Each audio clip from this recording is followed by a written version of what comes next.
Hi, thanks for choosing to look at this online resource for writing your first year report in the arts, humanities and social sciences. You'll find there's also a version for researchers in the STEM subjects, so you can choose which one is most appropriate for you. I just wanted to say a few words in this video to tell you what you can expect in the ensuing content. So there are a couple of things I wanted to point out. The first one is you'll see that there are some slides as we go through on a light purple background that are quotations. These are from experienced PhD examiners who I interviewed in putting this workshop together, and I asked them what they're looking for in the process and what specific advice they would give to people in your situation. So I hope you find their insights useful as a way to support the ideas in the session. The other thing I wanted to point out is that there'll be some slides on a teal coloured background. Those are exercises. So were we in a workshop together, if we were all in the room, that's where I would get you to break out into your groups, get to know who you're with and have a go at the various exercises. For the purposes of this module, I suggest that what you do is listen to the explanation of the activity when we get to it and simply press pause at that point. The activities are core to the experience and the learning of this module, so even though I imagine it will be quite tempting to just skip the video on, please do consider pressing pause and taking time to engage with those activities. The idea is that they build as we go through. The other thing I wanted to do is a little bit of expectation management. You're probably aware that in Cambridge the various faculties and departments have a high level of autonomy, and the actual decisions around the first year registration process sit with the various degree committees. What that means is there's not a one-size-fits-all process. In other words, I can't tell you your process will look exactly like this. So the first thing to say is you need to find out what process is used in your particular area. So you could speak to your supervisor, your graduate administrator, or usefully, you could speak to other researchers. That relates to my second point. You won't find anywhere in this module examples of successful first year reports. Now, I know that lots of you would have thought that was useful. The real truth is that first, each faculty and department has their own rules and regulations. So some might ask for a 10,000 word chapter, some might ask for a literature review, some will ask for your thesis plan presented in one way, some might even ask for a presentation at your mini viva. You need to find out what the particular requirements are in your area, and you're also going to have to then reflect on how you enact those given your particular niche research discipline. So what I said before, talk to people in your department. The most useful people you could probably speak to get an example of what a successful first year report looks like is the second years in your department who went through this process last year. So that's my advice for you, is engage with the module that comes as a useful opportunity to reflect on what the purpose and nature of the first year registration is, and for you to see it as a valuable opportunity to take stock on your progress and step back from the day-to-day to-do list and think more broadly about your development as a researcher over this first year. And please do that in conjunction with getting advice from your supervisor, graduate administrator and colleagues in your department.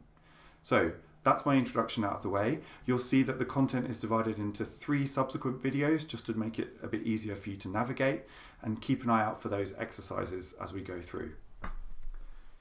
So let's kick off then, preparing your first year assessment. The first part of this talk then is to kind of focus on what the purpose of the first year registration process is. It seems like the obvious question to ask.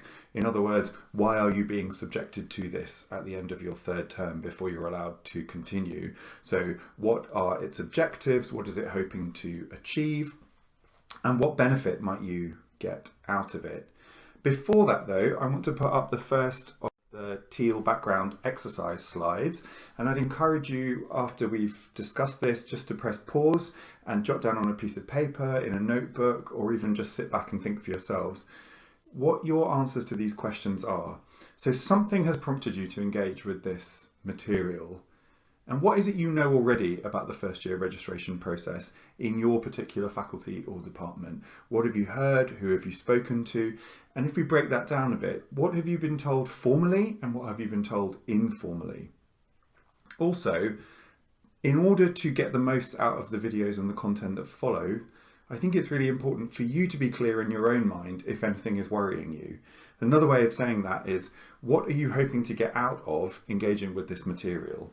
It should help you, I think, to be more focused on the way that you participate in the modules that follow. So I'm going to give you an opportunity now to press pause, and I really do encourage you to spend a few moments to reflect on this. It's a useful framing for what we're going to go on to do.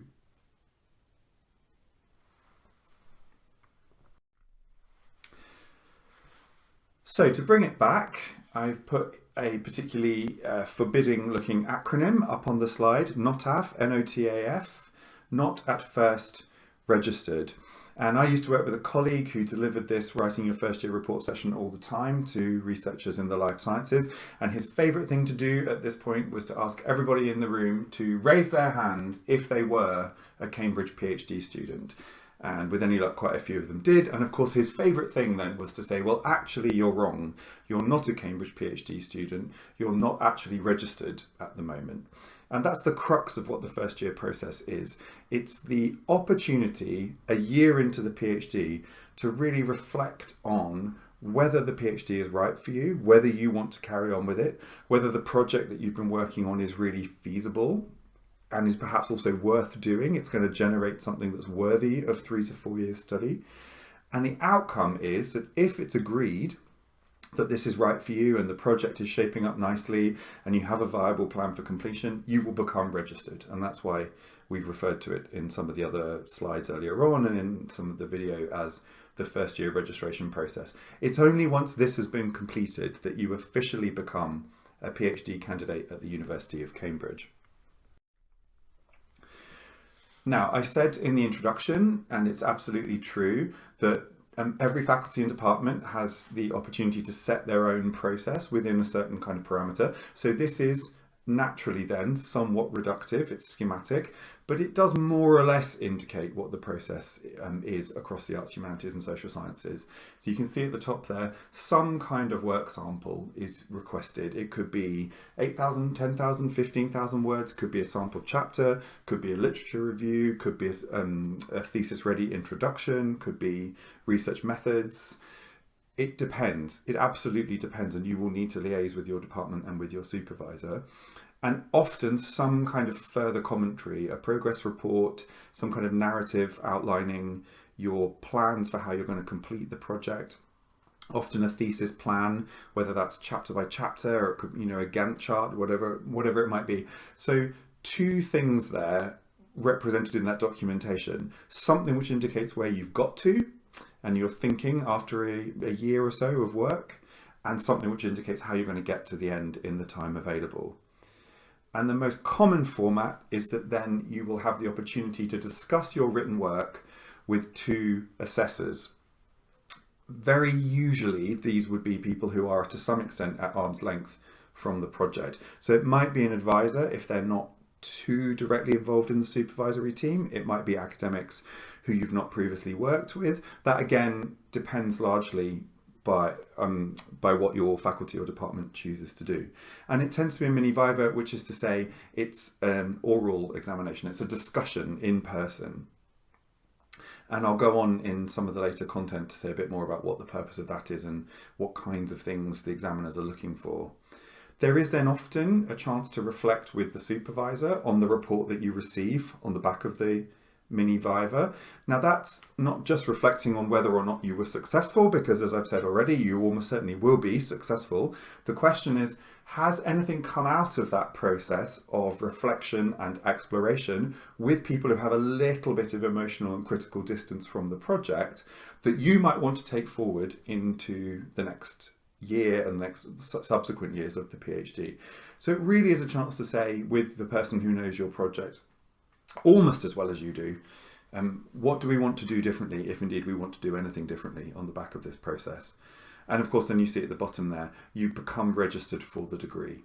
So your examiners will contact the degree committee in your faculty or department and let them know that they think you should be registered for the degree, and the degree committee will let the Board of Graduate Studies know. And at that point, you formally become a PhD candidate. What I want to emphasize is that, as this examiner says here, this really is a chance to produce a finished piece of work that will be read, apologies for the typo, read by colleagues other than the supervisor. So it's about that critical distance, that opportunity to get an external perspective on what you've been doing. The chance to check that PhD research is definitely for you, and the chance to see how the project holds up. And here, this is someone referring to a particular chapter, how it relates to the broader thesis plan. So if you've submitted 10,000 words on a topic that doesn't actually figure in the broader thesis plan, then you're going to need to answer some questions about what this work represents and how this is helping you get to the point where you're going to be able to complete the PhD on time. And this, you can see here, is an example of one of the quotes I've picked from experienced examiners that I interviewed. So it's an opportunity to reflect and to plan. Now, obviously, I don't want to go into too much autobiography. You're not going to be interested in that, but I did want to tell you very briefly the story of the first year registration process in my PhD and why I'm particularly positive about how useful it is. So you can see here that in January 2005, I submitted my original proposal, and I was intending to work on, as my mother would call them, 3 dead authors. And as an indication there of the kinds of critical theory that I was interested in. And then right at the start of the first term of the PhD, in discussion with my supervisor, and in fact, as I recall, largely prompted by him, to be honest, we decided that it was best to focus on just one of those authors. They all wrote quite a lot, quite long books, they're all canonical. It was not going to be realistic to do a 3-author study in the course of a single PhD. And I was fine with that, and I was very happy, and it flowed nicely out of the MPhil dissertation that I'd done. You can see there in Michaelmas term and in Lent term, and I gave the real dates here. I considered hiding them, but I gave you the real dates. I was exploring, basically. I was doing different pieces of work. Now, it was pointed out to me later that what I'd actually done was a lame pun on canines. I went from teeth to dogs. But this was very much a process of trying to figure out what it was I was really interested in and how to bring together all the different interests that I'd accumulated through my master's. And you can see that as we went into Easter term, it was decided with my supervisor that what I would submit for the first year review was 10,000 words on dogs, based on the work I'd started in Lent term. And then actually in July of my first year, I had the review meeting, and it was very much through the process of putting together the documentation for the review, discussing it with my supervisor, and crucially, in the discussion with the external assessors, that I was able to really identify, well, in fact, they were able to identify, and I agreed with them, that what I was really working on was the senses and sensation. And this really fired me up and engaged me enormously, and I discussed it with my supervisor, and I was absolutely energized by this realization that this is what I'd been groping towards through that exploratory work in the first half of the first year. And almost immediately I reworked the thesis plan around the senses and sense organs. And you can see there that really from that point onwards, my PhD proceeded with all sorts of ups and downs and false starts, but it proceeded to basically be the project that had been sketched out through that first year review, and it became Anatomies of the Senses in the Fiction of Thomas Mann. And those exploratory pieces, although they were completely rewritten, the core of what I'd done there, the core of that work, did figure in the thesis, but the mouth article became part of the chapter on taste, and the dogs piece became part of the chapter on touch. So to me, the first year review was absolutely pivotal in coming to some clarity, so drawing all the positives out of the exploratory work that I'd been doing at the encouragement and instigation of the supervisor, but through the first year review process and the discussion with the assessors, really figuring out what I was trying to do, what my research question was, and how I was going to get the PhD done. And more or less, I did do the PhD in the years that followed that came out of that discussion. And I think this is what I want to emphasize to you about the first year registration process. It is a fantastic opportunity to get some input from interested, knowledgeable people in your field or very closely related fields that is going to help you identify how to be more efficient and get the PhD done in the time that's available to you. So that's the end of video number 1. If you switch over to video number 2, we're going to work through 4 specific considerations that influence the way people feel about the progress they've made and completing the first year registration process. So I'll see you over on video 2.